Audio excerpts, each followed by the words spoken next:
ঈশানকে নিয়ে এবার নতুন এক সন্দেহ জন্ম দিল অনুশ্রীর মনে। হ্যাঁ বন্ধুরা, ভিডিওতে লাইক দিয়ে দেখতে থাকুন যে মুহূর্তে কিনা কুসুমকে জ্বালানোর জন্য অসুস্থ আয়ুষ বাড়ি ফেরা মাত্র যখন কিনা ওই নয়নাকে ফোন করে বলতে থাকে যে না জানো তো নয়না, আজকে কুসুম আমাকে যেভাবে এসে বাঁচিয়েছে, আমি শিওর যে তুমি যদি কুসুমের জায়গায় থাকতে তাহলে তুমিও হয়তো এরকম করেই আমার বিপদে ঝাঁপিয়ে পড়তে। তাই তো তুমি যে আমার খোঁজখবর নেওয়ার জন্য এই মিডিয়ার মধ্যে খবরটা ছড়িয়ে পড়া মাত্র তুমি যে ফোন করেছো, তুমি যে এতটা আমার জন্য ডেসপারেট হয়ে রয়েছো, আমার অসুস্থতার খোঁজখবর নিচ্ছ, সেটা তো আমার জন্য অনেক, জানো তো। ঠিক সেই সময় এক পর্যায়ে কুসুম যখন কিনা বিরক্ত হতে থাকে, অন্যদিকে আড়ি পেতে যখন কিনা ঈশানের ওর গার্লফ্রেন্ডের সঙ্গে এই সমস্ত ভালোবাসার কথাগুলো শুনে ফেলে অনুশ্রী, এবং অনুশ্রী যখন কিনা বলতে থাকে যে তবে রে একজন বিবাহিত পুরুষের সঙ্গে প্রেম করতেও ওই নয়না না কী যেন একটা বললো, কার নাম নিচ্ছে বারবার করে ঈশান,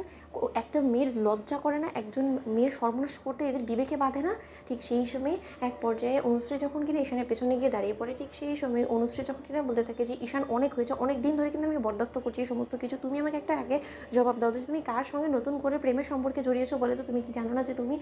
একজন বিবাহিত পুরুষ, বলো তো, যে তোমার ঘর সংসার আছে, তোমার স্ত্রী আছে, তুমি আমাকে তো ঠকাচ্ছ, তার সঙ্গে সঙ্গে বাড়ির সাথে সমস্ত লোকেদের বিশ্বাস নিয়ে খেলছো, তুমি সেটা বুঝতে পারছো না। ঠিক সেই সময় ঈশান বলতে থাকে যে অনুশ্রী তুমি নির্দ্বিধায় তুমি তোমার বরের উপরে ভরসা রাখতে পারো, আস্থা রাখতে পারো, তোমার বর এতটুকু অন্তত তোমাকে মেকশিওর করতে পারে যে তোমাকে কোনোদিনও ঠকাবে না এবং তোমাকে ছেড়ে অন্য কারোর সঙ্গে কখনো চলে যাবে না, সো চিল। ঠিক সেই সময় এই কথা বলে যখন কিনা ঈশান নিজের ফোন রেখে বাইরে চলে যায়, ঠিক সেই সময় ঈশানের ফোন চেক করতে উঠে পড়ে লাগে অনুশ্রী, এবং অনুশ্রী যখন কিনা ঈশানের ফোন চেক করা মাত্রই দেখতে পায় যে ওর ভাইদার নামে সেভ করা নাম্বারের অনবরত ঈশান কথা বলেছে এবং ঘন্টার পর ঘন্টা কথা বলেছে। ঠিক সেই সময় অনুশ্রী এক পর্যায়ে ক্ষিপ্ত হয়ে যায় এবং অনুশ্রী বলতে থাকে যে নির্লজ্জ বেহায়া মেয়ে কোথাকার, এদের অন্যের সংসারে সর্বনাশ করতে, বিষ গলতে এক বিন্দু বিবেকে বাঁধে না, এরা একদম বলতে গেলে অমানুষ ছাড়া কোনো কিছুই না। ঠিক সেই সময় এক পর্যায়ে কুসুম সেখান থেকে যখন আয়ুষের সামনে থেকে সরে যায় বিরক্ত হয়ে, অন্যদিকে অনুশ্রী যখন কিনা বিরক্ত হয়ে কিচেনে চলে আসে, ঠিক সেই সময় কুসুম এবং অনুশ্রী একজোট হওয়া মাত্রই যখন কিনা অনুশ্রীকে এতটা বিরক্ত হতে দেখে কুসুম বলে বসেছে, কী ব্যাপার অনুশ্রী, তোমাকে দেখে এতটা টেন্স কেন মনে হচ্ছে, বলে তো কী হয়েছে। ঠিক সেই সময় অনুশ্রী বলতে দেখছে তোমারও তো মুখ চোখ দেখে কোনো মতেই সুবিধার বলে মনে হচ্ছে না, ওদিকে ভাইটা ঠিক আছে তো। ঠিক সেই সময় কুসুম বলতে থাকে যে ঠিক না থাকলে কি সে তার গার্লফ্রেন্ড ওই নয়নার সঙ্গে চুটিয়ে প্রেম করে, বলো তো, তার গার্লফ্রেন্ড নাকি রীতিমতো তার জন্য ছটফট করছে, তার কি হলো না হলো, সে তো রীতিমতো গাঙ্গুলি বাড়িতে চলে আসার